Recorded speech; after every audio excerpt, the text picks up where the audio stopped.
नमस्कार मेरे प्यारे दोस्तों, जगप्रकाश न्यूज के इस चैनल पर वीडियो देख रहे तमाम दर्शकों का स्वागत और अभिनंदन है। दोस्तों, आपको याद है 12 सितंबर 2023 का वह दिन जिस दिन मिर्जापुर के इतिहास में सबसे जघन्य हत्याकांड और लूटकांड को अंजाम दिया गया था।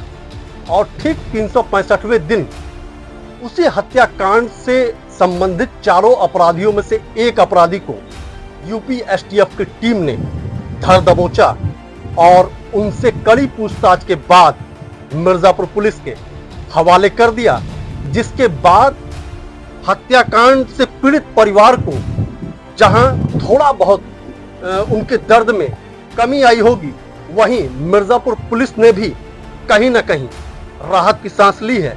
और आज उसी घटना को हम विस्तार से आपके समक्ष रखने जा रहे हैं कि किस तरह से मिर्जापुर के आपराधिक इतिहास में सबसे बड़े जघन्य हत्याकांड और लूटकांड को अंजाम दिया गया था और किस तरह से कड़ी मशक्कत के बाद 365 दिनों में यूपी पुलिस द्वारा उन 4 अपराधियों में से एक अपराधी को धर दबोचा गया। इससे पहले कि हम आज का ये वीडियो शुरू करें, उससे पहले आपको बता दें कि कहानी बड़ी लंबी है, इसलिए वीडियो को अंत तक जरूर देखिएगा, तब आपको पूरी बात समझ में आएगी कि पेशेवर अपराधी किस तरह से उन संगीन जुर्मों को अंजाम देते हैं जिनके बारे में एक सामान्य आदमी कभी सपने में भी सोच नहीं सकता। आपको याद ही होगा कि बीते 12 सितंबर 2023 को मिर्जापुर शहर के बेलतर स्थित एक्सिस बैंक के बाहर दोपहर लगभग 12 बजे के आसपास 4 हेलमेटधारी अपराधियों के द्वारा कैश वैन से उतारे जा रहे रुपए से भरे बक्से को लूट लिया गया था, जिसमें 40,79,162 रुपए था। लूटकांड को अंजाम देने के दौरान गार्ड जय सिंह की गोली मारकर अपराधियों ने हत्या कर दिया था, जबकि कैश वैन के 2 अन्य कर्मचारी अखिलेश कुमार और रजनीश को भी गोली मारकर घायल कर दिया था। और रुपए से भरा बक्सा लेकर जब 2 बाइक पर सवार होकर चारों अपराधी भाग रहे थे, तभी एक राहगीर भी उससे टकरा गए थे, जिसके बाद बदमाशों ने उस राहगीर को भी गोलियों से निशाना बनाना चाहा। यह तो ईश्वर का शुक्र ही था कि वह बच गया, जिसके बाद अपराधी वहां से फरार हो गए थे। इस मामले को लेकर अपराधियों पर धारा 302, 394, 307, 34 व 7 सीएल एक्ट बनाम अज्ञात के खिलाफ कटरा कोतवाली में मुकदमा दर्ज कर मिर्जापुर पुलिस द्वारा खोजबीन की कार्रवाई शुरू कर दी गई थी। लेकिन काफी कोशिशों के बाद भी अपराधियों के बारे में एक भी सुराग मिर्जापुर पुलिस के हाथ नहीं लग पा रहा था। उधर यूपी की सियासत भी मिर्जापुर के इस घटना को लेकर गरमा रहा था। सत्ता पक्ष और विपक्षी राजनीतिक दलों के नेताओं के द्वारा मृतक गार्ड जय सिंह के परिजनों से मुलाकात कर मृतक आश्रितों को ढांढस देने की कोशिशें की जा रही थी और साथ ही साथ योगी सरकार के कानून व्यवस्था पर सवालिया निशान भी लगाया जा रहा था, जिससे सत्ता पक्ष पर दबाव बनता जा रहा था। जिसके बाद इस मामले को यूपी एसटीएफ को सौंप दिया गया, जिसकी जांच और तफ्तीश की जिम्मेदारी एसटीएफ वाराणसी के निरीक्षक राघवेंद्र मिश्रा के सुपुर्द कर दिया गया। और घटना के पर्दाफाश के लिए एसटीएफ वाराणसी के निरीक्षक अमित श्रीवास्तव और निरीक्षक अनिल कुमार सिंह के नेतृत्व में टीम गठित करते हुए अविलंब घटना का पर्दाफाश करते हुए मामले को निस्तारित करने का निर्देश उच्चाधिकारियों द्वारा दिया गया, जिसके बाद से ही निरीक्षक अमित श्रीवास्तव एवं निरीक्षक अनिल कुमार सिंह व निरीक्षक व विवेचक राघवेंद्र मिश्रा द्वारा सुराग जुटाने का काम शुरू कर दिया गया। एसटीएफ की शुरुआती कार्रवाई में प्रथम दृष्टया यह प्रकाश में आया कि घटना को जनपद वैशाली बिहार के आलोक कुमार उर्फ अंबानी गिरोह द्वारा अंजाम दिया गया है, जिसे दबोचने के लिए एसटीएफ वाराणसी की टीम ने आलोक कुमार उर्फ अंबानी तथा इसके गिरोह के संदिग्ध अपराधियों के संबंध में बिहार के वैशाली में खोजबीन शुरू कर दिया। लेकिन अपराधी एसटीएफ के हाथ नहीं लग रहे थे। धीरे धीरे घटना को लगभग 1 वर्ष बीतने को आ गया था, लेकिन एसटीएफ की कोशिश जारी थी और इसी दौरान मुखबिर के जरिए लूट और हत्याकांड में शामिल पीरापुर थाना जंदाहा जनपद वैशाली बिहार निवासी राजीव कुमार साहनी उर्फ मुन्ना पुत्र परमानंद साहनी के गांव में मौजूद होने की जानकारी एसटीएफ को मिली। मुखबिर ने एसटीएफ को यह भी बताया, यदि जल्दी कार्रवाई की जाए तो राजीव कुमार साहनी उर्फ मुन्ना पुलिस के हाथ लग जाएगा। बस फिर क्या था, सूचना मिलते ही पुलिस राजीव के घर पहुंच गई और उसे धर दबोचा। एसटीएफ द्वारा राजीव से पूछताछ की, सारी कार्रवाई पूरी करने के बाद उसे और जानकारी प्राप्त करने के लिए मिर्जापुर पुलिस के सुपुर्द कर दिया गया।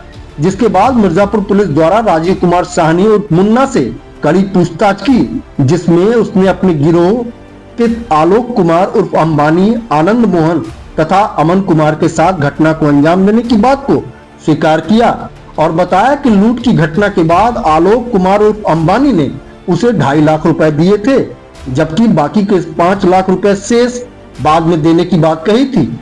अभी कुछ दिन पहले ही आलोक ने लूट का शेष 5 लाख रुपया उसे दिया भी था, जिसमें से अधिकांश पैसा राजीव द्वारा खर्च कर दिया गया था, जबकि शेष 1,93,000 रुपया नगद एसटीएफ द्वारा बरामद कर लिया गया। बताते चले कि आलोक कुमार उर्फ अंबानी पुत्र शत्रुघ्न प्रसाद सिंह निवासी महिसौर थाना महिसौर जनपद वैशाली बिहार एक कुख्यात अपराधी है, जिसके विरुद्ध बैंक लूट, हत्या सहित दर्जनों मामले बिहार के विभिन्न थानों पर दर्ज हैं, जिसका अपना एक गिरोह है। राजीव कुमार साहनी उर्फ मुन्ना आलोक कुमार उर्फ अंबानी के क्षेत्र का ही रहने वाला है तथा मछली के कारोबार के दौरान इसकी मुलाकात आलोक कुमार उर्फ अंबानी के साथ हुई थी, जिसके बाद आलोक ने राजीव को अपने गिरोह में शामिल कर लिया और बिहार में कई घटनाओं को अंजाम दिया, परंतु उसमें राजीव कुमार साहनी उर्फ मुन्ना का नाम कभी प्रकाश में नहीं आया। आलोक चूंकि वैशाली जिले का कुख्यात अपराधी है तथा बैंक लुटेरा है, जिसके कारण वे वैशाली तथा इसके आसपास के जनपदों में बैंक लूट की घटनाओं को अंजाम न देकर बिहार के सीमावर्ती जनपदों में बैंक की रेकी कर घटना को अंजाम देते थे। मिर्जापुर जिले में घटे इस सबसे बड़े जघन्य अपराध की घटना को अंजाम देने से पहले प्लान की सफलता के लिए आलोक अपने साथी अमन के साथ बीते वर्ष के 7, 8 और 9 अगस्त 2023 को मिर्जापुर में आया था और घटना स्थल तथा आने जाने वाले रास्ते को चिन्हित कर उसकी रेकी भी की थी। इसके बाद आलोक ने अपने साथी अमन और आनंद मोहन तथा राजीव की एक टीम बनाई और एक्सिस बैंक के कैश वैन को लूटने की योजना को तैयार किया। योजना के तहत 10 सितंबर 2023 को चारों अपराधी 2 मोटरसाइकिल हीरो एक्स प्लस और टीवीएस अपाचे पर सवार होकर वैशाली जिले से चलकर भभुआ पहुंचे, जहां उन्होंने डायमंड तथा कहनूर होटल में उन्होंने कमरा लिया और वहीं रात बिताई। अगले दिन यानी 11 सितंबर 2023 को आलोक और राजीव अपाचे मोटरसाइकिल से पूर्व चिन्हित किए गए घटनास्थल तथा भागने के रास्ते की फिर से एक बार रेकी की, जिसके बाद वापस भभुआ जाकर होटल में रुक गए और फिर रात बिताने के बाद अगले दिन 12 सितंबर 2023 की सुबह 5 बजे चारों अपराधी मिर्जापुर के आपराधिक इतिहास में सबसे बड़े जघन्य हत्या और लूटकांड को अंजाम देने के लिए भभुआ से मिर्जापुर शहर के लिए बाइक से निकल पड़े। रास्ते में आलोक ने अपने बैग से पिस्टल और कारतूस निकालकर अपने साथियों को दे दिया था, ताकि विरोध करने वालों को डराकर या गोली मारकर चुप कराया जा सके। चारों अपराधी पूर्व योजना के तहत मिर्जापुर शहर के थाना कटरा कोतवाली क्षेत्रांतर्गत बेलतर स्थित एक्सिस बैंक के पास पहुंचकर कैश वैन के आने का इंतजार करने लगे और जैसे ही कैश वैन एक्सिस बैंक के पार आकर रुका, उसी दौरान पास में मौजूद आलोक ने गार्ड जयसिंह को पीछे से गोली मार दिया, जबकि अमन ने भी गार्ड पर फायर कर दिया। इस दौरान आनंद कैश बॉक्स लेकर भागा और राजीव ने आगे बैठे कैश वैन कर्मियों को गोली मारकर उनके पास रखे कैश से भरे बैग को छीन लिया। पल भर के भीतर इस घटना के बाद चारों बदमाश अपने अपने मोटरसाइकिल से भागने लगे, जिसके बाद चारों बदमाश वहां से देखते ही देखते फरार हो गए। घटना के बाद आसपास के क्षेत्र में सनसनी फैल गई और थोड़ी ही देर में शहर ही नहीं पूरे उत्तर प्रदेश में फोन घनघनाने लगा। कहीं व्हाट्सएप तो कहीं फेसबुक तो कहीं फोन पर मैसेज धड़ाधड़ पास होने लगा। उधर चारों बदमाश शहर से निकलकर अगवार स्थित हवाई पट्टी के सुनसान स्थान पर पहुंचे, जहां उन्होंने कैश बॉक्स से कैश निकालकर बैग में भर लिया। इसी दौरान एक राहगीर इनकी संदिग्ध गतिविधियों को देखकर टोका टाकी करने लगा, जिसे धमकाते हुए चारों बदमाश वहां से भाग निकले। वहां से भागने के बाद प्लान के मुताबिक चारों बदमाश फिर से वापस भभुआ आकर मोहनिया होटल में रात में रुक गए। अगले दिन 13 सितंबर 2023 की भोर में लगभग 4 बजे होटल से निकलकर वैशाली चले आए। वैशाली आकर लूट के पैसे का बंटवारा चारों बदमाशों द्वारा किया गया। आलोक द्वारा राजीव को 2.5 लाख रुपए देते हुए शेष 5 लाख रुपए बाद में देने की बात कही गई। कुछ दिन बाद आलोक कुमार ने राजीव को उसके हिस्से का 5 लाख रुपए देते हुए बताया कि यूपी एसटीएफ को उन लोगों पर शक हो गया है, पूछताछ के लिए ढूंढ रहे हैं, इसलिए अंडरग्राउंड हो जाएं। इसलिए राजीव ने अंडरग्राउंड होने के लिए ससुराल को बेहतर जगह माना, जहां जाने के लिए वह निकल ही रहा था कि उसे एसटीएफ ने दबोच लिया। राजीव ने पूछताछ के दौरान जो भी बताया उसकी पुष्टि करने के लिए एसटीएफ की टीम ने घटना स्थल तथा इनके आसपास के सीसी फुटेज, इनके ठहरने वाले होटलों के अभिलेख का मिलान किया, मोबाइल डाटा को भी खंगाला, जिसमें राजीव द्वारा बताए गए सभी बातों की पुष्टि भी हो गई। ठीक 1 वर्ष बाद एसटीएफ द्वारा गिरफ्तार राजीव कुमार साहनी को जब मिर्जापुर पुलिस के सुपुर्द किया गया, तब उससे घटना के बाबत मिर्जापुर पुलिस द्वारा बारीकी से एक एक बात की जानकारी ली गई, जिसके बाद बुधवार की शाम को एसपी अभिनंदन सिंह द्वारा शहर के पुलिस लाइन स्थित मनोरंजन कक्ष में प्रेस वार्ता कर घटना से संबंधित गिरफ्तार अभियुक्त के बाबत मीडिया प्रतिनिधियों को पूरी जानकारी दी। प्रेस वार्ता के दौरान एसपी अभिनंदन सिंह ने मीडिया से क्या कुछ कहा, आइए सुनते हैं। ये पिछले साल 12 सितंबर 2023 को जनपद में एक घटना हुई थी, जिसमें कि एक कैश वैन को लूटा गया था। इसमें लगभग 40 लाख रुपए थे और उसके इस लूट के दौरान जो उसका सुरक्षा गार्ड था उसको गोली मारी गई थी, जिससे उसकी मृत्यु हो गई थी। तत्काल इस घटना के अनावरण के लिए कई टीमों को लगाया गया था और उसके बाद कुछ दिन बाद इस घटना की जो विवेचना है वो यूपी एसटीएफ को ट्रांसफ़र की गई थी। एसटीएफ की टीम लगातार इस पर काम कर रही थी और मिर्जापुर की टीम जो है उसके सहयोग में कार्य कर रही थी। इस घटना का फाइनली अनावरण हुआ है और इसमें 4 लोग हैं, जिसमें एक व्यक्ति है राजीव कुमार साहनी उर्फ मुन्ना साहनी, एक है अमन, एक अंबानी और एक आनंद मोहन। ये लोग वैशाली जिले के रहने वाले हैं, बिहार के, और पूर्व में इस तरह की बहुत सारी घटनाएं इन लोगों ने कारित कर रखी हैं। इनके ऊपर से AK-47 कार्बाइन, पिस्टल इत्यादि भी बरामद हो रखे हैं पहले से।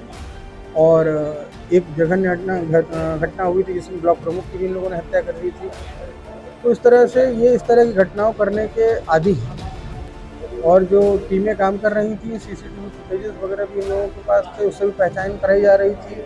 जो हमारे लोकल इन्फॉर्मर्स थे वो भी बता रहे थे और कई इलेक्ट्रॉनिक साक्ष्य भी थे हम लोगों के पास, जिसके आधार पर सभी चीज़ों को मिला के इस गैंग तक पहुंची टीमें और इसका अनावरण किया गया। ये जो व्यक्ति पकड़ा गया है इसके पास से लगभग 1,93,000 रुपये कैश बरामद हुआ है हम लोगों को। एक मोबाइल फ़ोन बरामद हुआ है और कई ऐसे दस्तावेज बरामद हुए जो ये प्रूव करते हैं कि ये व्यक्ति किस तरह से आके रुका था, रेकी कर रहा था और उसके बाद एक फाइनली इस घटना को इन लोगों ने अंजाम दिया था।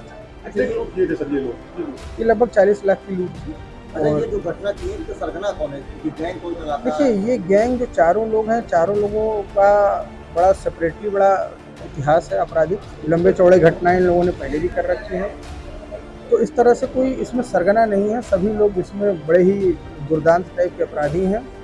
इसमें जो गोली मारी गई थी वो अंबानी द्वारा मारी गई थी, गार्ड। और सभी लोगों के इसमें जो भूमिकाएं थी वो पहले से ही तय थी, किसको क्या करना है, कब क्या हेल्प करनी है, कौन गाड़ी निकालेगा, कौन इशारा करेगा, ये सारी चीज़ें क्लियर थी। और टाइमिंग वगैरह की भी काफ़ी अच्छी रेकी इन लोगों ने कर रखी थी। पूर्व में भी अगस्त के महीने से ही लगातार ये लोग यहाँ पर आ रहे थे और जो पूरा रूट इस पर इन लोगों ने काफ़ी अच्छा होमवर्क किया था और जिसकी वजह से कितने कॉम्प्लेक्स और भीड़ भाड़ वाले रूट पर भी ये लोग वापस जा पाए। क्या पुलिस ने जान पाई है कि ये लोग कैश वैन को लूट को ही क्यों करते थे घटना को? इससे पहले भी उन्होंने किया था। देखिए, कैश वैन हो गया या इस तरह की चीज़ें हो गई, ये अपराधियों की नज़र में उनको एक टारगेट के रूप में लगता है जहाँ एक मुश्त कैश उनको मिल सकता है। तो इसलिए कैश का मूवमेंट लगातार बैंक्स और फाइनेंशियल इंस्टीट्यूशंस में कैश वैन के माध्यम से होता है। उसके लिए लगातार हम लोग जो हमारे जो सिक्योरिटी गार्ड्स हैं और जो संबंधित एजेंसियां हैं जो इस तरह की गाड़ियां चलवाती हैं, उनको लगातार ब्रीफ भी किया जाता है, ट्रेन भी किया जाता है। परंतु इनको एक ईजी टारगेट के रूप में ये देखते हैं कि जहाँ एक मुश्त बड़ी अमाउंट उनको मिल सकती है, इसलिए इस तरह की घटनाओं को अंजाम देने का ये लोग प्रयास करते हैं। लोकल लोगों का भी कोई इन्वॉल्वमेंट रहा है? अभी इस पर विवेचना चल रही है। इस एंगल को भी हम लोग एक्सप्लोर कर रहे हैं कि कहीं कोई लोकल हेल्प या लोकल इन्वॉल्वमेंट तो नहीं था। अभी तक की पूछताछ में ऐसा कुछ आया नहीं है, परंतु विवेचना आगे